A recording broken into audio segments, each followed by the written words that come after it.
Hey there, friends. Good morning once again. My last couple days here in the Delaware River, I'm so happy that I found this new place to come and commune with the ducks and be even closer to the water. And of course, it goes right along with our lesson for today.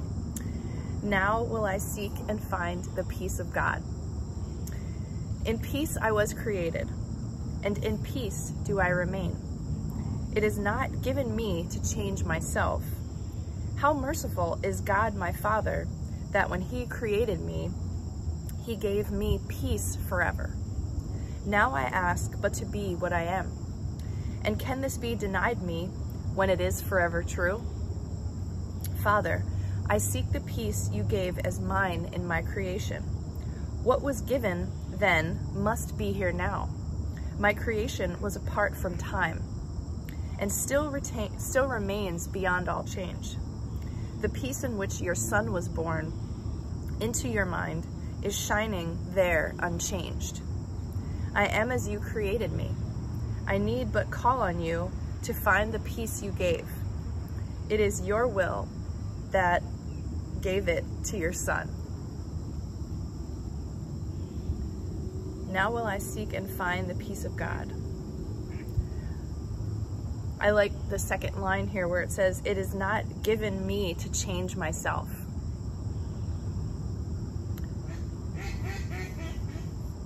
And the ducks agree. It is not given me to change myself.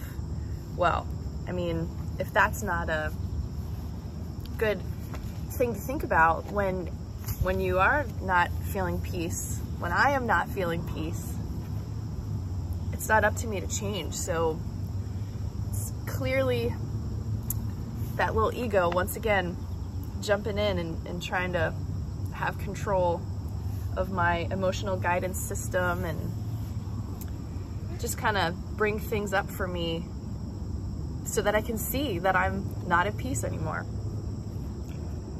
I don't know. We're all just doing the best we can, I know that.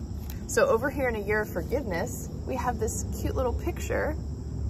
It's the hand of God, a big peace sign, and this beautiful being with her pet, with her doggy, chilling out with her.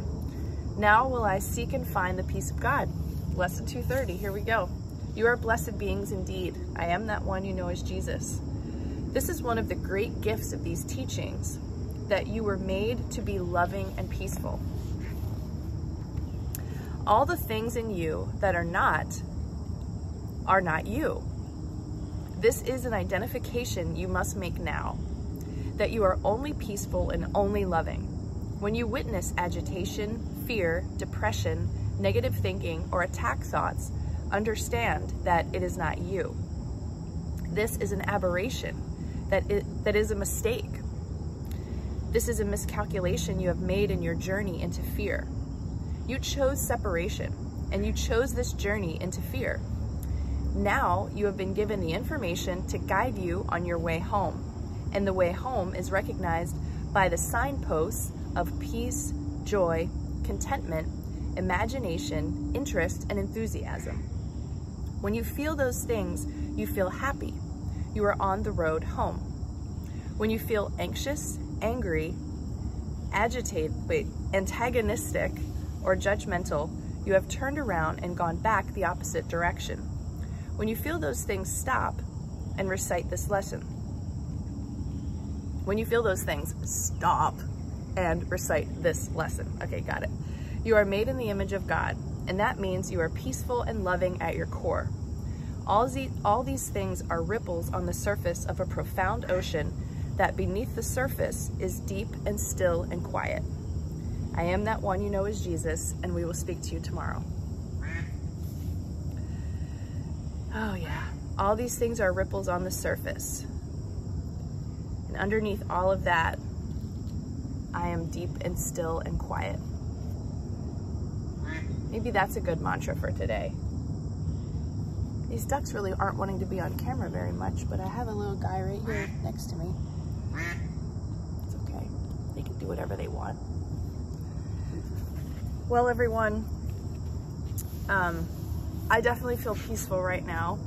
Some of you are friends with me on Facebook. I posted a couple shots of what the house looks like right now, being in a complete state of just a mess everywhere. We're just going through everything, trying to decide what we're gonna take with us on the road. And even this is sort of precursory, because at some point we're gonna go down from 2 vehicles to 1, so it's gonna be another iteration of going through everything and yeah, making some changes.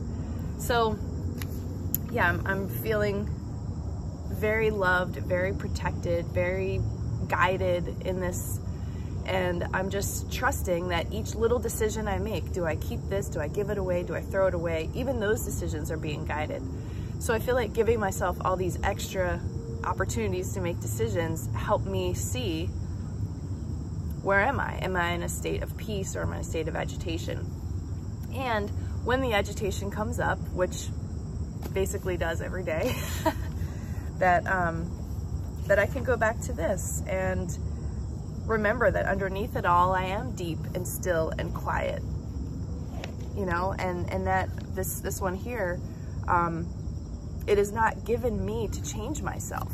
That to start looking at things like when I'm in that mode, that ego mode, that attack mode or whatever, that I'm putting out an insult to God. It is blasphemous in a way, you know, to use one of those terms from the traditional, you know, religion world. It is an offense to the Creator when I decide to act that way, when I decide to you know, let that stuff out. Now, I do think that we've been controlled and indoctrinated to such a degree, and also a lot of us have experienced childhoods that were just unbelievable. So there are things that are held in our bodies, and it is good to do some kind of somatic healing or find a way to channel out a lot of that energy that needs to be returned back to wherever it came from, transmuted and used again. So I'm not saying hold it all inside and fake this happy, you know, guru type of person, but the idea that whenever I attack myself or attack another, that's me not being at peace and not being in my nature. It's just starting to feel more like it makes sense to me now, the more that I'm doing the lessons this year. So hopefully that's happening for you, and that you're able to find a means to which you can let out your yucky stuff, but not at another person and not at yourself. You know, give yourself a break, let yourself off the hook, and yeah, change up your comfort zone. Do a little pattern disruption. I'm actually in a coaching program right now called Deeply Bonded Love that I'm actually going to get more into once I get settled on the other side of the country. But my amazing, wonderful teacher, Amara, was explaining to me how pattern disruptions are the best way to rewire your brain and to rewire your kind of, you know, whatever patterns that you've developed for yourself, that you can change all of that by simply, you know, developing some mantras. And there's so many mantras that are in this book here. Something that's really specific to you, whatever your belief is about what you think you can't do and what you're afraid of.